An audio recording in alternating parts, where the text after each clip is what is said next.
মন্দোদরী, যার অর্থ পাতলা কোমর, তিনি ছিলেন লঙ্কার রাজা রাবণের বিখ্যাত সহচরী। কৃতজ্ঞতার সাথে ভারতীয় পৌরাণিক পাঠ্য রামায়ণে উৎসাহী পাঠকদের দ্বারা তার মহৎ অঙ্গিভঙ্গির জন্য এবং রাবণের পরিস্থিতিকে দৃঢ়ভাবে সৎ এবং ন্যায্যভাবে মোকাবেলার জন্য স্মরণ করা হয়েছে। বন্ধুরা, আপনাদের স্বাগত জানাই ফ্যাক্টজেনের নতুন একটি এপিসোডে। আজ আমরা রাবণের স্ত্রী মন্দোদরীর ব্যাপারে কিছু তথ্য জেনে নেব।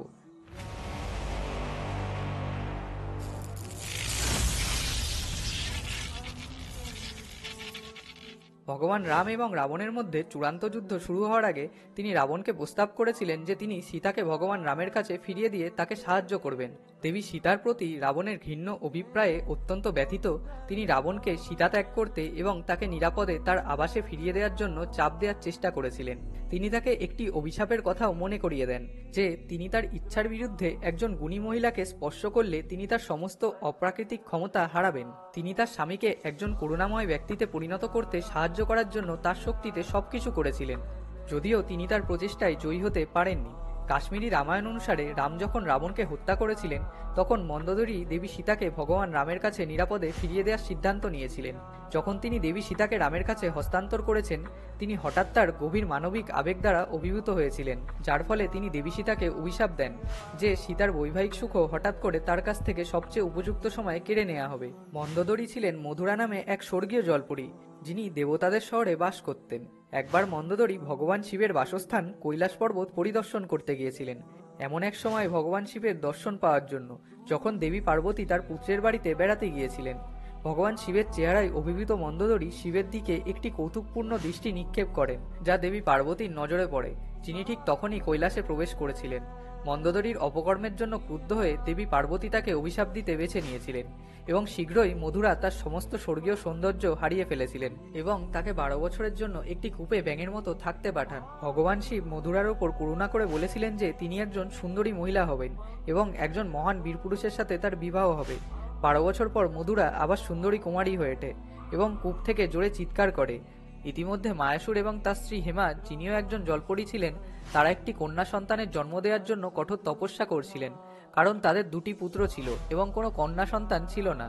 যখন তারা কূপের একটি এলাকা দিয়ে যাচ্ছিল তখন তারা নিচের দিক থেকে একটি মহিলার কণ্ঠস্বর শুনতে পেল। তারা তাকে সাহায্য করল এবং খুশি হয়েছিল যে তারা অবশেষে একটি কন্যা সন্তান পেয়েছে। তারা তাকে বাড়িতে নিয়ে যায় এবং তার নাম রাখে মন্দোদরী।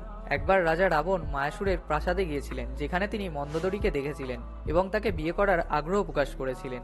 রাবণ খুব শক্তিশালী ছিলেন, তাই মায়াসুর তার কন্যা মন্দোদরীর সাথে রাবণের বিয়ে দেন। যদিও অনেক পুরাণে উল্লেখিত আছে যে মন্দোদরী ছিলেন সীতার মা, বাল্মীকি রামায়ণে এর কোনো উল্লেখ নেই, তাই এটি নিয়ে অনেক বিতর্ক আছে। মন্দোদরী ছিলেন রাবণের অস্তিত্বের অপরিহার্য অংশ, তাই তাকে লঙ্কার রানীও বলা হয়। যোধপুর থেকে 9 কিলোমিটার দূরে অবস্থিত একটি শহর মন্দোরে মন্দোদরীর জন্মস্থান বলে মনে করা হয়।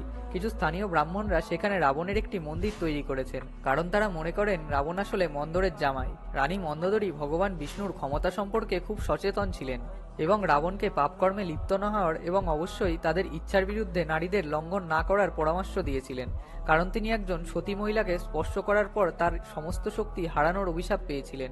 মন্দোদরী তার নম্রতার জন্য পরিচিত একজন অত্যন্ত গুণী মহিলা ছিলেন। রাবণই সীতাকে হত্যা করতে চেয়েছিলেন, কিন্তু মন্দোদরী তা হতে বাধা দিয়েছিলেন। ভগবান হনুমান যখন তিনি দেবী সীতার সন্ধানে লঙ্কায় বিচরণ করছিলেন তখন রাবণের প্রসাদে তিনি একটি সুন্দরী মহিলার সন্ধান পান, যিনি শান্তিতে বিশ্রাম নিচ্ছিলেন। তিনি প্রথমে তাকে দেবী সীতা ভেবেছিলেন, কিন্তু পরে তিনি বুঝতে পারেন যে এটি দেবী সীতা নন, কারণ দেবী সীতা তার পাশে ভগবান রামকে ছাড়া সুখে বিশ্রাম করতে পারেন না। যাই হোক, তিনি যে ভদ্রমহিলাকে দেখেছিলেন তিনি হলেন মন্দোদরী, যিনি রাবণের স্ত্রী। তিনি রাবণকে পরামর্শ দিয়েছিলেন যে সীতার সাথে সম্মানের সাথে আচরণ করতে এবং তাকে তার বৈধভাবে বিবাহিত স্বামী ভগবান রামের কাছে ফিরিয়ে দিতে।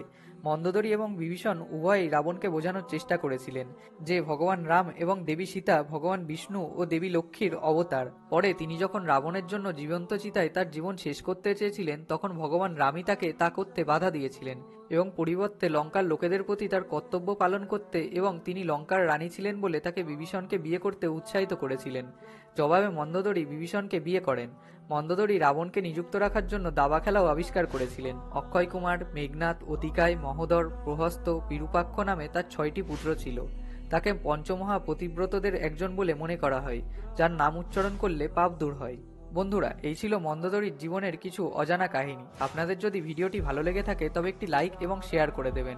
আর এইরকমই আরও নতুন নতুন অবাক করানো গল্প শোনার জন্য আমাদের চ্যানেল ফ্যাক্টজেনটিকে সাবস্ক্রাইব করে বেল আইকনটি প্রেস করে দেবেন।